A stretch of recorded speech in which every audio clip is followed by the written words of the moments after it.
सभी स्टूडेंट को मेरी तरफ से प्यार भरा और दिल से नमस्कार। और मैं लेके आ चुका हूँ आपके सामने टॉप और बेहतर क्वेश्चन। सारे स्टूडेंट एक बार मेरे साथ जुड़ेंगे, इस क्लास को लाइक करेंगे, शेयर करेंगे जल्दी से, क्योंकि टॉप क्वेश्चनों की सीरीज के साथ मैं आपके साथ जुड़ चुका हूँ। तो देखो, आज की इस क्लास का पहला क्वेश्चन देखेंगे। अगर यूपी पुलिस की आप सभी तैयारी कर रहे हो तो आप सबके सामने टॉप क्वेश्चन लेके आया हूँ मैं, जीएस यानी जीके और जीएस के जो बेहतर क्वेश्चन पूछे जाएंगे पेपर में, वो डिस्कस करने वाले हैं आज इस क्लास के अंतर्गत। तो मेरे स्टूडेंट, पहला क्वेश्चन डिस्कस करेंगे कि किस राज्य में हाल ही में अरुणापोल नामक एक ऐप लॉन्च किया गया था। वो कौन से? अरुणापोल। ये आपको ध्यान रखना है, यहाँ पर लिखा हुआ है अरुणापोल। अरुणापोल किस राज्य से हो सकता है? छोटा सा अगर हम दिमाग लगाएंगे तो ये क्वेश्चन हमारा यहाँ पर बिल्कुल सही और सटीक हो जाएगा।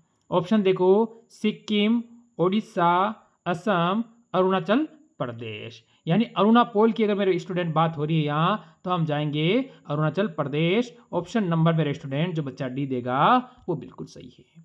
अगला क्वेश्चन देखो, प्रथम ओलंपिक खेल कहाँ हुए थे? यानी आपको बताना है जो प्रथम ओलंपिक खेल हुए थे, यानी अभी आपको चल रहे हैं 2024 में ओलंपिक खेल चल रहे हैं। इसी प्रकार ये कह रहा है प्रथम ओलंपिक खेल कहाँ हुए थे। अब यूनान, फ्रांस, इंग्लैंड, जर्मनी। अब यहाँ से मेरे स्टूडेंट चार ऑप्शन हमेशा क्वेश्चन में आपके सामने आते हैं, आपको छोटा दिमाग लगाकर उसे पूरा करना है। यूनान, यानी बच्चा ऑप्शन जो ए देगा ना, यहाँ से वो बिल्कुल सही रहेगा। आगे बढ़ो, भारतीय संविधान के स्वतंत्रता का अधिकार से संबंधित आर्टिकल की संख्या है। यानी कौन से आर्टिकल के तहत आपको स्वतंत्रता का अधिकार है, ये आपको बताना है मेरे स्टूडेंट। यहाँ से 12, 15, 17, 19, यानी स्वतंत्रता के अधिकार की अगर हम यहाँ पर बात चल रही है तो वो कौन सा आर्टिकल होगा मेरे दोस्त, जहां से हमारा बिल्कुल सही होगा ऑप्शन नंबर डी, 19 अनुच्छेद 19 के तहत। आगे बढ़ो, अगला क्वेश्चन आपके सामने। झेलेपला दर्रा स्थित है। झेलेपला जो दर्रा है वो स्थित है। अब वो कौन से राज्य के अंदर है? जहां नाथुला दर्रा भी है, आपको पता है कौन सा दर्रा? नाथुला दर्रा भी वहां पर स्थित है। अब बताओगे आप, मैंने आपको हिंट तो दे दिया है, बस आपको उत्तर देना है। यहां से सिक्किम, अरुणाचल प्रदेश, उत्तराखंड, हिमाचल प्रदेश। तो मेरे स्टूडेंट, हम यहाँ से क्या कहें कि हमारा उत्तर सही हो जाए, तो आप कहोगे यहाँ से ऑप्शन नंबर ए, सिक्किम। यहाँ पर एक दर्रा है नाथुला, नाथुला दर्रा। ये ध्यान रखना है, दर्रा इंपॉर्टेंट है, क्योंकि जब भारत और चीन का युद्ध हुआ था, कब? 1962 में, तब इसको बंद किया गया था और व्यापार की दृष्टि से 2006 में वापस से खोला गया है। ये भी आपका इंपॉर्टेंट होता है, यहाँ से आपकी जानकारी क्लियर है। आगे बढ़ो, प्रायद्वीपी भारत की सबसे लंबी नदी है। प्रायद्वीप भारत की सबसे लंबी है, तो आपको ये चीज ध्यान रखनी है, जो हमारा भारत का ये वाला एरिया है इसे हम कहते हैं प्रायद्वीप। क्या कहते हैं? प्रायद्वीपीय, यानी प्रायद्वीपी भारत कहा जाता है इसे। तो ये आप ध्यान रखना, इसकी सभी लंबी नदी का नाम है गोदावरी। ऑप्शन नंबर मेरे बच्चा बी यहाँ से बिल्कुल सही है। आगे बढ़ो, कोलंबिया ज्वालामुखी स्थित है। कोलंबिया जो ज्वालामुखी है वो स्थित है। अब ये बताना है कहाँ पर है। जैसे मेक्सिको में है, अर्जेंटीना में है, पेरू में है, चिली में है। यहाँ से मेरे स्टूडेंट आप सभी बताएंगे कि यहाँ से कौन सी? कोलंबिया। कोलंबिया ज्वालामुखी कहाँ पर स्थित है? बताओ जल्दी से, आप सभी का उत्तर यहाँ से क्या रहेगा। और सही और सटीक उत्तर आप कोशिश करें कि सही उत्तर दे सके, जिससे कि आपको कोई डाउट नहीं रहना चाहिए। मेरे स्टूडेंट यहाँ से सभी अपना उत्तर बताएंगे। आप कहोगे मैक्सिको। मैक्सिको का मतलब है मेरे स्टूडेंट, मेरे बच्चे, ऑप्शन नंबर जो बच्चा ए देगा ना, वो यहाँ से बिल्कुल सही रहेगा। आगे बढ़ो, सौदा यानी गुरु धर्म की बढ़िया क्वेश्चन आपसे पूछा गया है और अच्छा क्वेश्चन है, देखेंगे इसको वापस। क्या कह रहा है? स्वतः यानी गुरु धर्म की न्यायशीलता का सिद्धांत किसने दिया था? यह आपको बताना है इस क्वेश्चन के अंतर्गत। मेरे स्टूडेंट, ये चीज आपको ध्यान रखनी है, ये सारे वो क्वेश्चन हैं जो आपके पेपर में पूछे जाएंगे और पूछे ही जाएंगे। तो हम यहाँ से देखेंगे, जैसे कि हमारा जो उत्तर होगा मेरे स्टूडेंट, वो होगा महात्मा गांधी। महात्मा गांधी, यानी बच्चा जो ऑप्शन नंबर सी देता है वो बिल्कुल सही रहता है। जापान की करेंसी क्या है? करेंसी यानी पैसा, रुपया। जापान की करेंसी क्या है ये आपको बताना। जैसे भारत की रुपया है, तो इसी प्रकार जो आपको बताना है किसकी? जापान की करेंसी का नाम क्या है? जैसे अमेरिका का डॉलर हो जाता है, कोई भी पेमेंट आप बाहर विदेश में डॉलर में करते हो, इसी प्रकार ये कहता है यन। यानी ऑप्शन नंबर मेरे बच्चे, जो बच्चा ए देगा ना वो बिल्कुल सही रहेगा। आगे बढ़ो। हड़प्पा सभ्यता के किस स्थल से उन्नत जल प्रबंध व्यवस्था का साक्ष्य प्राप्त होता है?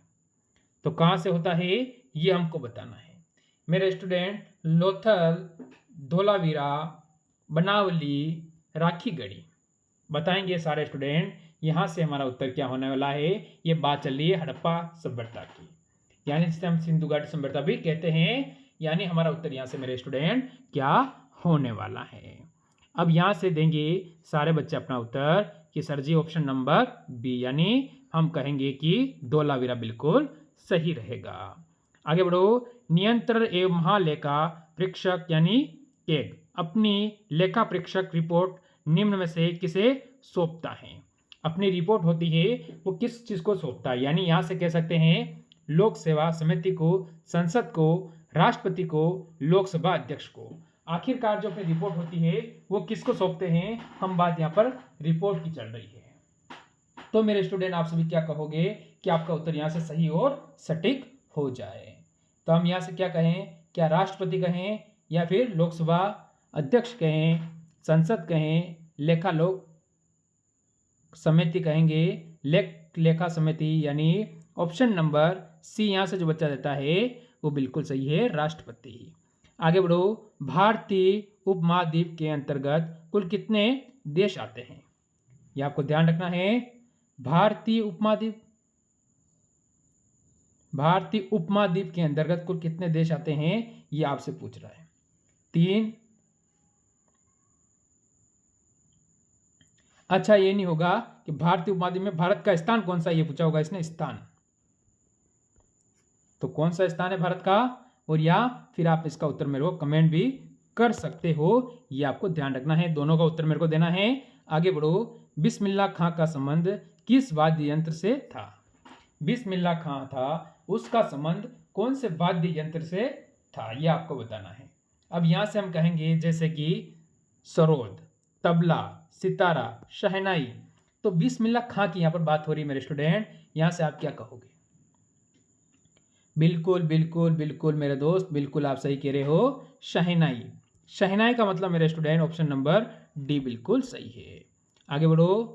तुर्कान ए चिलगानी का, ये क्या है? चिलगानी विनाश किस शासक ने किया था? विनाश किया था उस कौन से शासक ने किया था ये बताना है। तुर्कान ए चिलगानी जो था उसका विनाश किस शासक ने किया था? इल्तुतमिश ने किया था, बलबन ने किया था, फिरोज शाह तुगलक ने किया था, या सिकंदर लोदी? तो बलबन, यानी मेरे स्टूडेंट जो बच्चा ऑप्शन बी देगा वो यहाँ पर बिल्कुल सही है। आगे बढ़ो। अगला क्वेश्चन कहता है संविधान के अनुसार कार्यपालिका का अध्यक्ष कौन है? संविधान के अनुसार जो कार्यपालिका होती है उसका अध्यक्ष कौन होता है? जैसे कि आप सभी यहां से कहोगे मेरे स्टूडेंट, भारत का प्रधानमंत्री, राष्ट्रपति, गृह मंत्री, उपराष्ट्रपति, यानी कार्यपालिका की यहां से बात हो रही है मेरे स्टूडेंट। तो आप कहोगे सर भारत का राष्ट्रपति। भारत का राष्ट्रपति हो जाएगा मेरे बच्चे, ऑप्शन नंबर बी आपका बिल्कुल सही है। आगे बढ़ो। निम्नलिखित में से किस राज्य में समान नागरिकता संहिता लागू है? समान नागरिकता संहिता भारत के किस राज्य में लागू है? यहां से राज्य आप देखोगे गोवा, केरल, असम, त्रिपुरा, यानी इन राज्यों में से आपका उत्तर क्या रहेगा? तो सारे स्टूडेंट अपना उत्तर कमेंट करेंगे कि आप सभी का उत्तर क्या है। यहां से आप सभी कहेंगे सर जी गोवा। आपको पता है ऑप्शन नंबर ए बिल्कुल सही है। इसे पुर्तगालियों से आज़ाद कराया गया था 1961 के अंदर। ये ध्यान रखना है 1961 में तक इस पर किसका? पुर्तगालियों का कब्जा था। आगे बढ़ो। केंद्रीय कॉफी अनुसंधान केंद्र कहाँ स्थित है? केंद्रीय कॉफी अनुसंधान केंद्र कहाँ स्थित है ये आपको बताना है। तो यहां से आप क्या कहोगे? कोयम्बटूर, मंगलूर, चिकमंगलूर, मैसूर। अब बताएंगे मेरे स्टूडेंट, चारों ऑप्शन आपके सामने हैं। इसने बढ़िया क्वेश्चन हमसे पूछा है, तो आप सभी कह दोगे कि सर जी चिकमंगलूर, यानी ऑप्शन नंबर मेरे बच्चे जो सी देता है ना वो बिल्कुल सही है। आगे बढ़ो। हिंदुस्तान सोशलिस्ट रिपब्लिक एसोसिएशन की स्थापना किस वर्ष हुआ था, यानी इसकी स्थापना किस वर्ष हुई थी, ये चीज़ हमको बतानी है।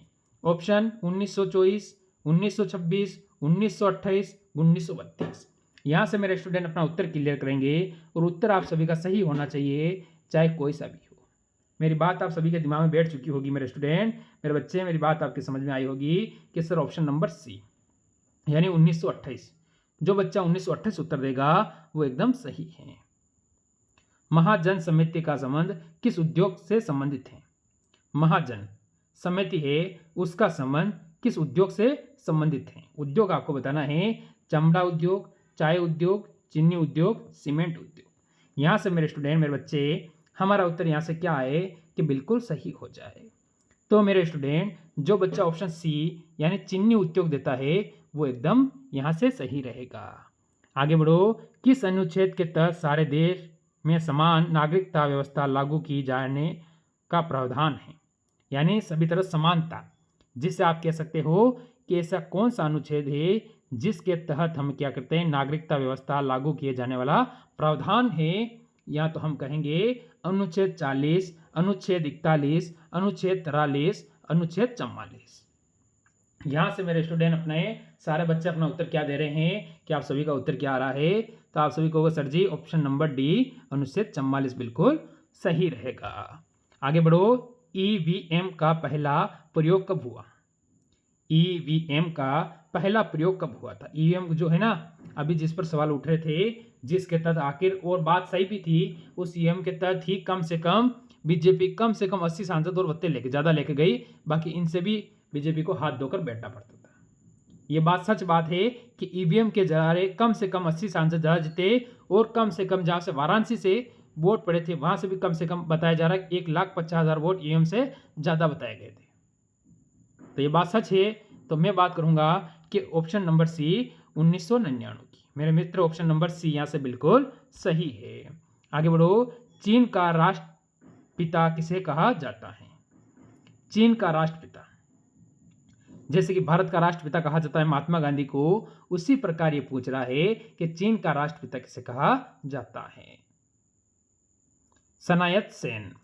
यानी मेरे स्टूडेंट, जो बच्चा यहाँ से ए दे देता है ना, वो बिल्कुल सही रहता है। आगे बढ़ो। खेल कूद में उत्कृष्टता के लिए कौन सा पुरस्कार दिया जाता है? ये आपको बताना है। खेल कूद के लिए कौन सा पुरस्कार दिया जाता है? तो आप क्या कहोगे? जमनालाल बजाज पुरस्कार, अर्जुन पुरस्कार, टैगोर पुरस्कार या मूर्ति देवी पुरस्कार। बताओ, खेल कूद के क्षेत्र में आपको कौन सा पुरस्कार मिलेगा? अगर आप खेल कूद से संबंध रखते हो तो ऑप्शन नंबर बी अर्जुन पुरस्कार आपको दिया जाएगा। आगे बढ़ो। निम्नलिखित में से कौन सा जल मरु मध्य काला सागर और ममरा सागर को जोड़ता है? कौन सा जोड़ता है ये आपको बताना है। यहां से क्या होगा? बॉस्फोरस, यानी ऑप्शन नंबर मेरे बच्चे जो बी देता है ना, वो बिल्कुल यहां पर सही है। आगे बढ़ो। एक और क्वेश्चन। सूर्य की सतह का तापमान लगभग कितना है? सूर्य की जो सतह होती है उसका जो तापमान होता है, यानी जो गर्मी होती है, वो लगभग कितनी होती है? ये क्वेश्चन आपसे पूछ रहा है। 2000 डिग्री, 3000 डिग्री, 4000 डिग्री, 6000 डिग्री। तो सूर्य की तापमान की अगर बात करते हैं मेरे स्टूडेंट, मेरे बच्चे, तो आप सभी कहोगे सर जी ऑप्शन नंबर डी, यानी कि ऑप्शन नंबर डी 6000 डिग्री बिल्कुल सही है। आगे बढ़ो। दक्षिण गोलांतर का सबसे बड़ा दिन है। दक्षिण गोलांतर का सबसे बड़ा दिन है, दक्षिण की बात हो रही है, ये आपको ध्यान रखना है, ना कि उत्तर की, ना ही पूर्व पश्चिम की हो रही है। तो आप कहोगे कि सर जी 22 दिसंबर, यानी बच्चे ऑप्शन नंबर डी जो देगा यहाँ पर वो बिल्कुल सही है। तो ये थे आज के टॉप क्वेश्चन। कैसी लगी क्लास? अच्छी लगी हो तो लाइक शेयर करना। मिलते हैं कल इसी समय एक और क्लास के साथ। सभी को जय हिंद।